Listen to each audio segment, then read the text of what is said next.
Hi, this is Abby from English with Abigail. Thanks to Erin for letting me pop in to invite you to a new online conference for English teachers, English Teaching Unlimited 2022. If you're an online English teacher and you want to grow your confidence and grow your teaching business, this is for you. The summit's free and you can get your ticket at englishteachingunlimited.com. It runs from the 18th to the 19th of November. You'll hear from 12 speakers who'll talk about everything from overcoming imposter syndrome to teaching neurodivergent students, teaching about environmental issues, how to build a sustainable business, how to market yourself as a non-native speaker, and how to write about your business. You can get your free ticket at englishteachingunlimited.com, and I'll see you on the 18th of November.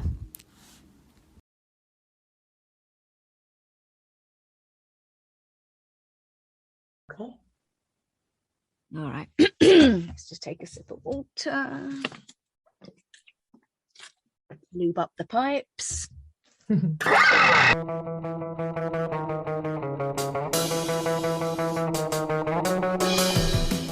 Welcome to Everything EFL podcast.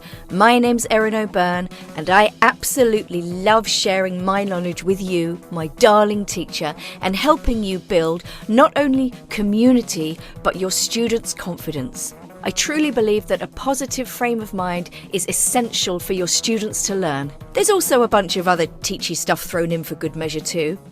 Are you ready? Let's go! Hello, you gorgeous teacher. Welcome to Everything EFL podcast. If you are one of my lovely regular listeners, welcome back. If you are a brand new listener, you are most welcome. I'm really excited about this week's guest. She mentors and empowers new and novice special educational needs teachers. Please welcome Jessica Guarnieri. Is that okay? That's perfect. Okay. Welcome. How are you? I'm great. Thank you so much, Erin, for having me on. I'm honored to be here. It's an absolute pleasure. I mean, just based on the conversation that we had a while ago, I just think this is going to be a very interesting, informative and helpful episode for everyone who, I mean, not even with just special educational needs students, but any sort of behavioural issues. I feel like you may be able to just shed just a little bit of light on just giving teachers maybe just even a starting point to, you know, getting to grips with certain behaviours. So before we go any further, why don't you just introduce yourself a little bit more for the people who don't know you? Sure, absolutely. Just to quickly piggyback on what you just said there, the things that we'll talk about today and the strategies and the mindsets that I have to share definitely are able to be put to use for all teachers. We're kind of going to talk about human nature and relationships and things that will benefit, quite honestly, not only students, but adults as well. So I have 21 years of experience in the classroom, ranging from early childhood education, parent education and support, elementary education. All these areas have been in what we here in America call self-contained settings. A self-contained setting is students with special needs not participating with their quote unquote general education counterparts. So that's my educational experience, working with students with autism, students with behavioral issues, students with trauma, severe learning disabilities.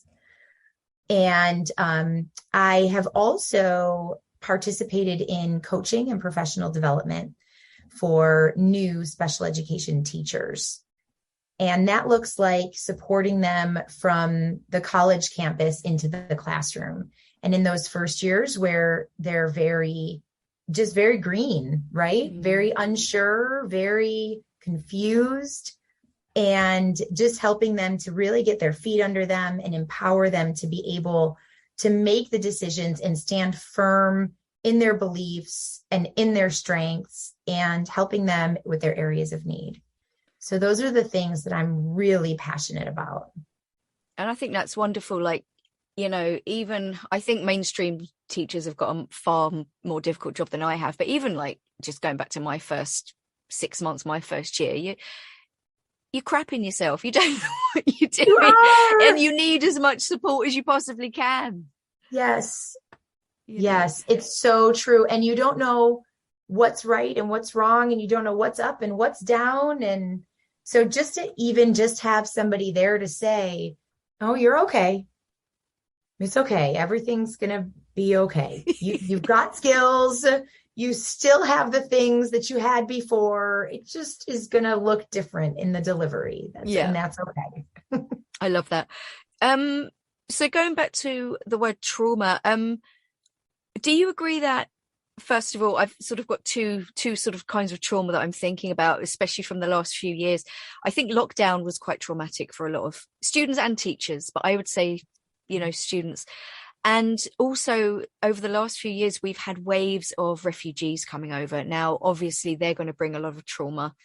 And if they're young as well, I mean, you know, they probably don't have any tools to cope with it or know how to kind of express it or channel it or something like that. Do you agree with that? I do, 100%. And without getting sort of too graphic or personal, what kinds of trauma have you encountered the most in your experience in the classroom? I have experienced a wide variety of trauma in my students. Some of them living in poverty situations with all the things that come from poverty, with parents with mental illness and substance abuse, physical abuse, mental abuse, neglect, things like that. I taught a little girl, this was about 5 years ago, and sweet, sweet little thing. I know we're going to talk about what trauma kind of looks like and how it presents. And I'm going to share this little girl. We will call her Sally. Mm-hmm. That's not her name. We'll call her Sally. She was a 4th grader when I had her. Sweet thing, very reserved, very, you know, what we would call well-behaved, presented with some learning disabilities, but no real behaviors that were problematic for her. And one day she was home and they were playing hide and seek, and she had a breakdown in which she remembered some very serious abuse that she had forgotten, you know. So then working through that with her family and with her and what that looked like, you know, so things like that have come up throughout the years. That's the only situation where someone had really blocked something out and then it came forward. But I share that to say that this little girl, you never would have thought that she had any trauma in her life. You wouldn't have known, you know, you would have just thought she had, quite honestly, like intense learning disability. That's the thing. So, it must have so many faces. Yeah, it really does. And it has to do with, you know, an individual's personality and an individual's makeup, but then also what kind of trauma they experienced. And, you know, were they beaten when they acted out? So then they became reserved. You know, are they a more of a fight kind of a person? So they're going to come at you. Like, there's so many different, you can't, I guess my point is, you really can't look at a person necessarily and say, oh, that's trauma, or, oh, that's not trauma, without knowing them more. Yeah. You know? And it's interesting that you mentioned poverty, because I would say that not a lot of people would automatically think of that as trauma, especially if you're not from a background, you know, like with poverty. So that's really interesting. It wasn't something that came to my mind, but like you say, there's so much other stuff that goes with it. And I'm pretty sure that a lot of the mainstream school teachers listening would, you know, understand and recognize exactly what you're saying. So how else, in your experience, does trauma present itself? Well, that goes back to the many faces of trauma, right? And so it can present itself. So if we think about fight, flight, freeze, and appease, how is a person going to those responses? How are they going to react? But here's the thing, trauma physically changes the composition of the brain. Trauma increases norepinephrine in the brain and cortisol hormones in the brain, which are stress hormones, and causes a reaction. So people who either don't have trauma, really pretty much everybody has trauma. The thing about it is how you deal with your trauma. A death can be a traumatic experience. An illness can be a traumatic experience, a car accident. It's what happens, excuse me, it's what happens immediately after that traumatic experience. And is there someone there to support that person in a loving, accepting, caring way and buffer their responses so that they can functionally get through it in a healthy manner? So when someone does not, what we're really talking about are children who have not had that support after these traumatic experiences, right? And so you're going to see one of the responses of fight, flight, freeze, or appease. The little girl I was talking about, Sally, she actually was functioning in the appease reaction, and she wanted to do everything right all the time. I was wondering what appease was, because I'd heard of the other ones, but not that. So just trying to just do everything right and get everyone's approval and. Right. Okay. So it could look like that. It could look like somebody just stopping and staring or walking out the door, or, the most common things we think of are the quote unquote behavioral things where there's throwing chairs and yelling and screaming and, all that stuff. Absolutely. That's one area. So really what it comes down to, Erin, is knowing your students. Yeah. It really goes back to, you have to have a relationship, a good, positive relationship, and be a safe space for where your students, when they come in, so that you can get to know their baseline behaviors, so that you can get to know how they think, what they like, what they don't like, what their triggers are, and what calms them.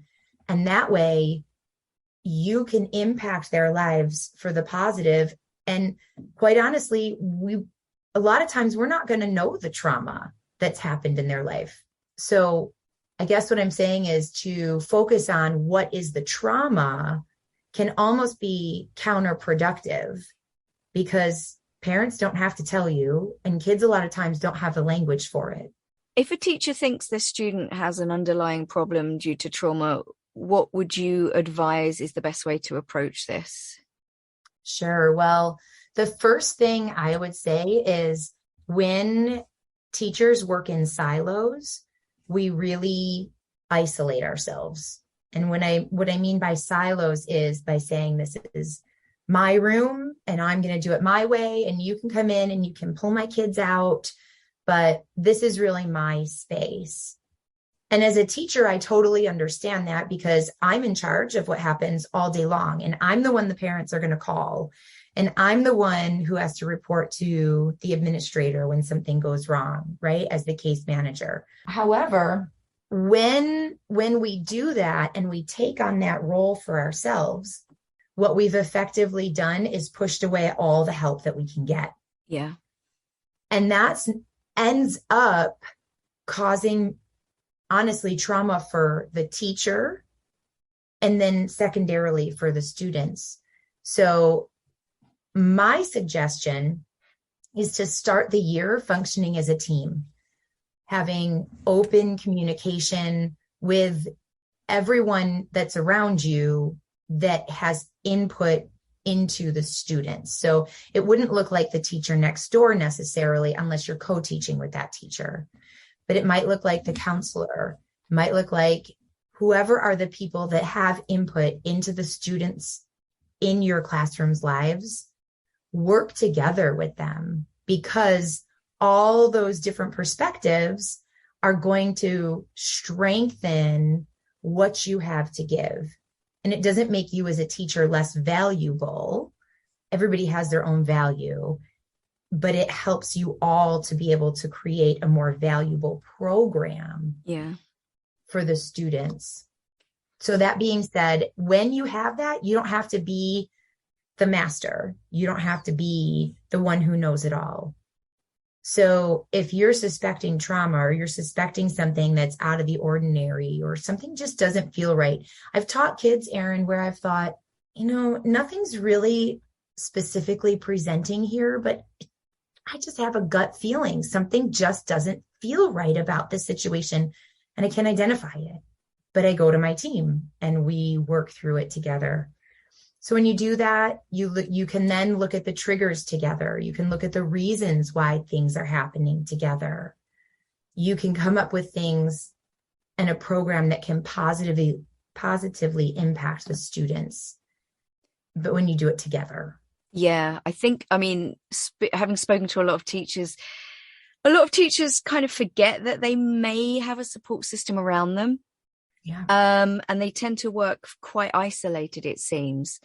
And your point about, my room, my way, I remember us talking about this, and I shared this information with some teachers, and they were like, oh yeah, like, if you have to be a little bit flexible. You can't go into the class going, okay, right, today, if anybody acts up, this is what I'm going to do.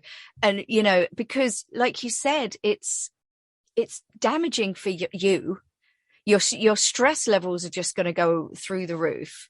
And then the second that someone misbehaves and it doesn't go the way you want it to, your stress levels are going to go up again. So that flexibility and kind of accepting, I think we use this word a lot, accepting, like accept the fact that it might not go your way and there might be issues, and let's try and deal with them as they come up, rather than my way or the highway. Yeah. Mm-hmm. For sure. And for me, that's part of my own self-care, right? So we know, especially in this post-lockdown world, how stressful education not only was, but has become, and has added to this, the stress level that we as teachers and educators have exponentially. So self-care has become so much more important. So one of the most important things for me is talking to teachers and empowering them to, quite honestly, Erin, it sounds very selfish as a teacher, but put yourself first, right? Like we put on the airplane, they tell you, put on your oxygen mask before you put on somebody else's.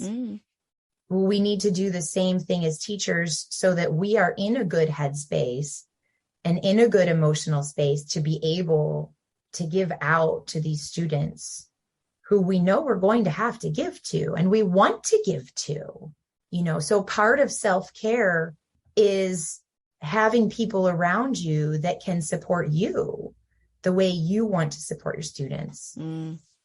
Yeah. And I think even just opening up and leaning on your colleagues in the staff room could be a massive help, because I've worked in lots of different schools, and some staff rooms are really open and supportive, and it completely changes the dynamic, and some are not. And you go in feeling alone and you leave feeling alone, and there's no reason for that. There's just no reason for it.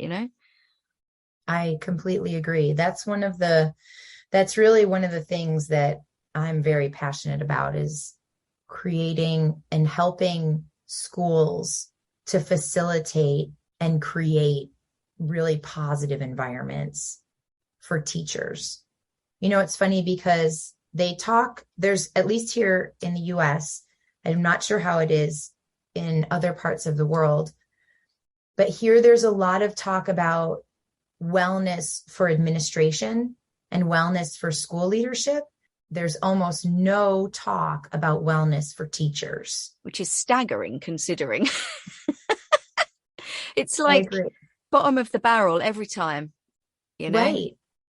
It's And I think unbelievable. that as teachers, we can do better. We don't have to accept that. Yeah. We don't have to accept that. And we can do it for ourselves.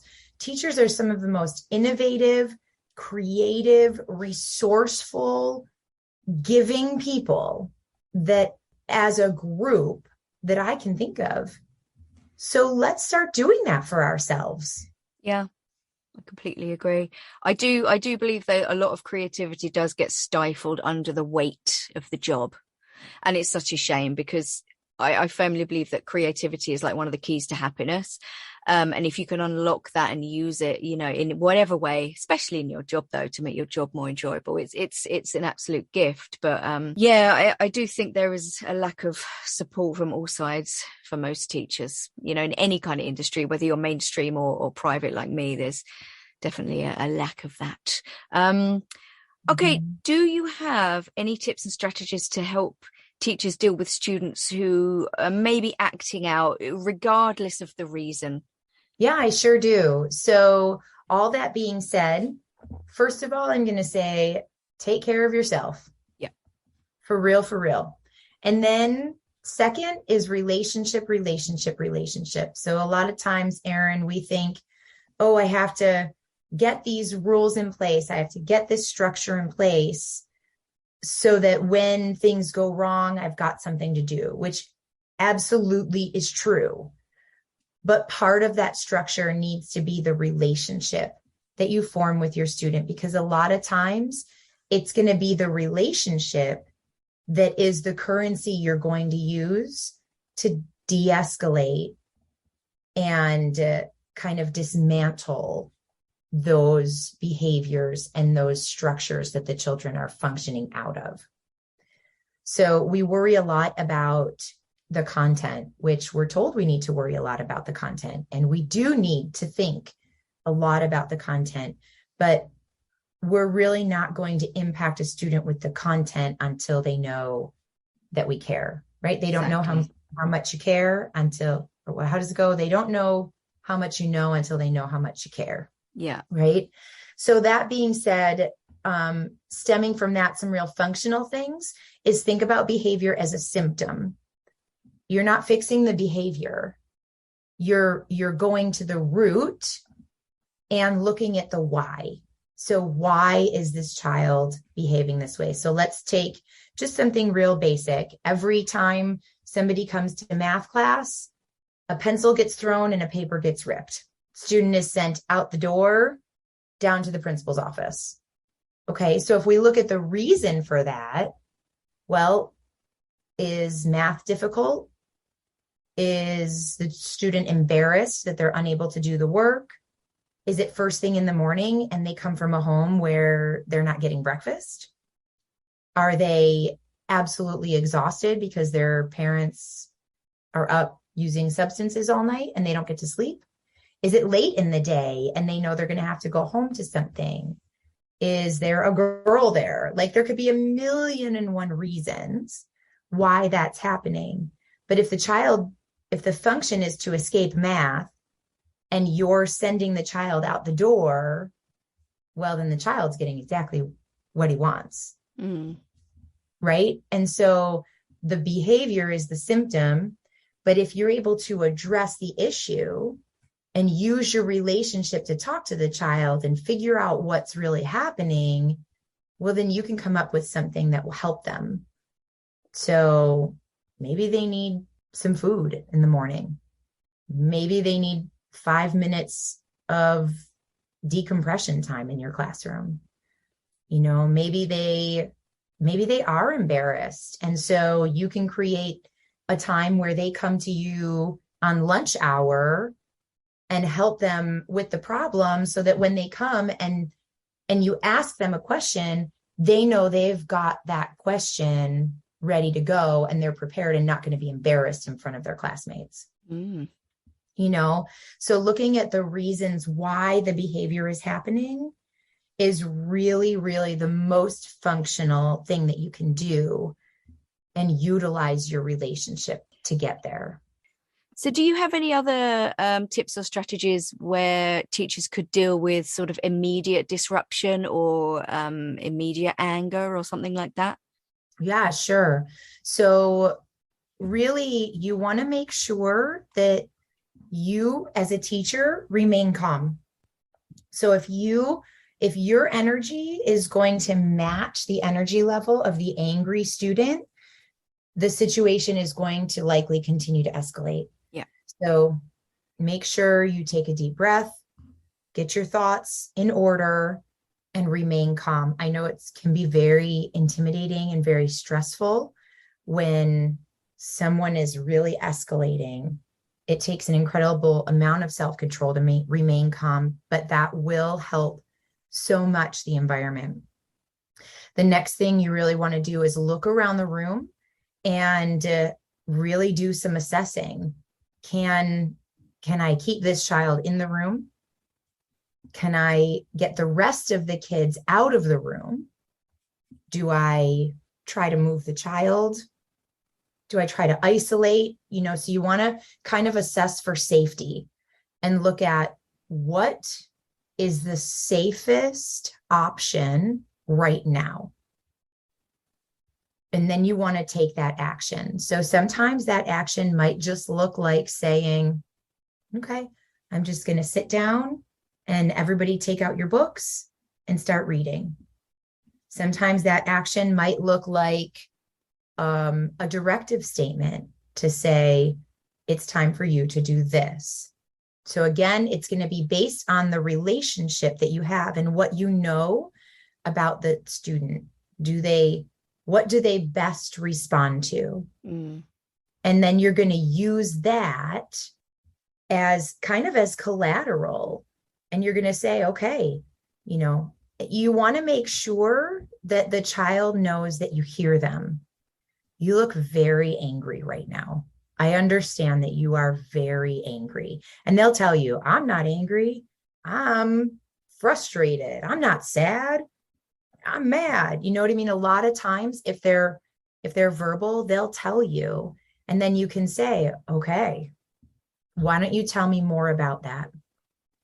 For the most part, if we're talking about older students, you want to have them talking, right? Because if they're talking, then they're venting, then they're letting out stress. Now, these are just general, Erin. There could be definite specifics for specific students and, based on what the specific plans are. But some general things for students is you want to assess for safety, remain calm, and you really want the child to know that they're heard and that they're understood. Because isn't that what most people want? Yeah, and I don't think they're expecting it either. They're probably expecting a reaction, and I would imagine that a lot of students do act up to get that reaction as well. And keeping calm is definitely, it's everything really, isn't it? What do you think about like incorporating like breathing practice into like classrooms?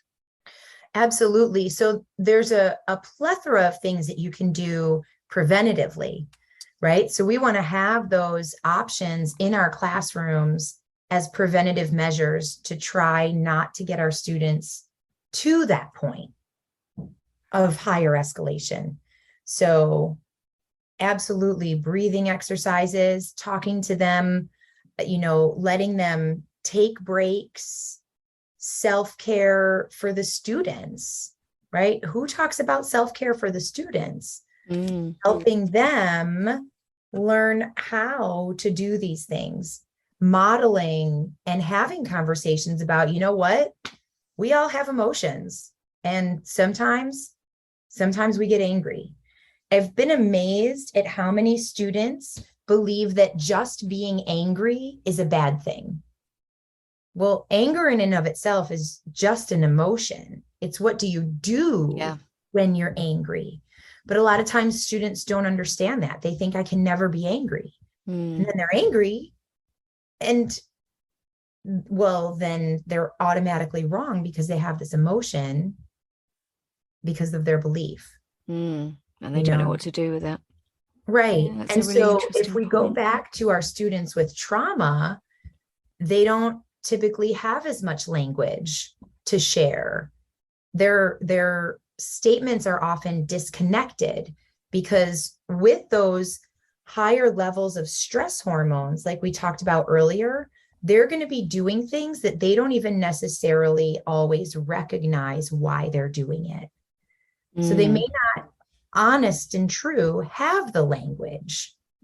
So then being, you asked about something very practical, being able to say, well, it looks like this math work is very upsetting for you. Do you think, you know what I mean? And giving them some language and some options that they can then come back and say, oh, yeah, that is it. I do feel that way. Providing that language. Movement breaks are great. Fidgets are great. So back to the whole who's in charge, right? So if I'm in charge and a student needs a break, well, I can't give you that break because I need to do things and get my content in and do it the way I need to be doing it.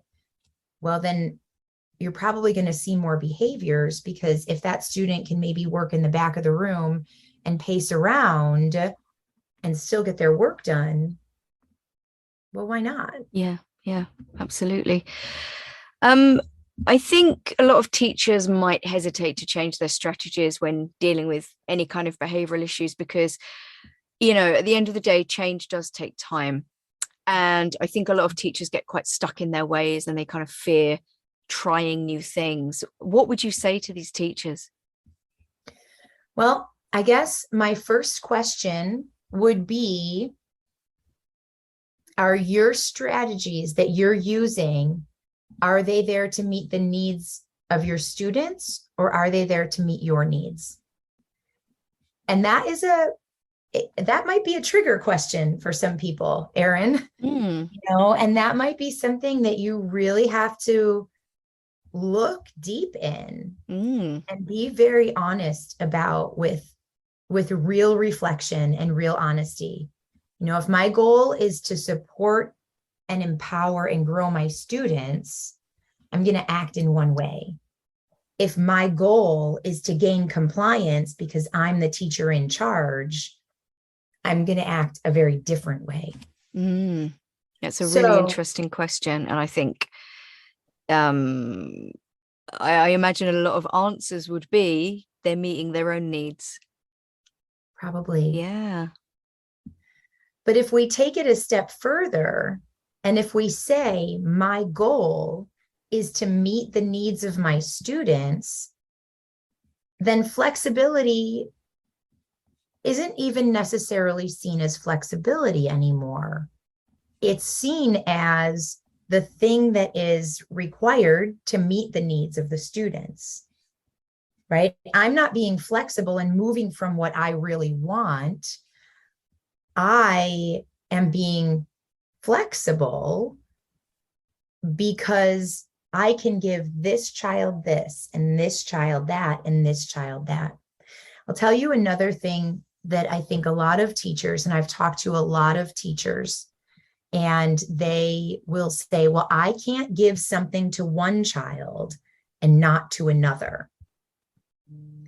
And I think a lot of the fear that you're talking about, Erin, comes from that idea, right? Like, well, I can't give him a break because the other 20 kids in the room are also going to want a break. Yeah. Well, I will tell you that in my experience, and I have worked with students with, like I said before, pretty involved autism, pretty involved behavioral concerns and trauma and stuff like that. And I really don't have that one for all kind of philosophy in the classroom. And what the kids learn is that everybody gets their own plan. And when you need something, you get that thing that you need. So Bobby needs a break and Timmy needs a fidget. Well, when Bobby wants Timmy's fidget, the conversation then becomes, is a fidget really helpful for you? Or is a break more helpful for you? And he'll say, oh no, a break is more helpful for me. Right. A fidget is cool. And you can use that at recess. This is a learning time. And everybody gets what they need. Mm.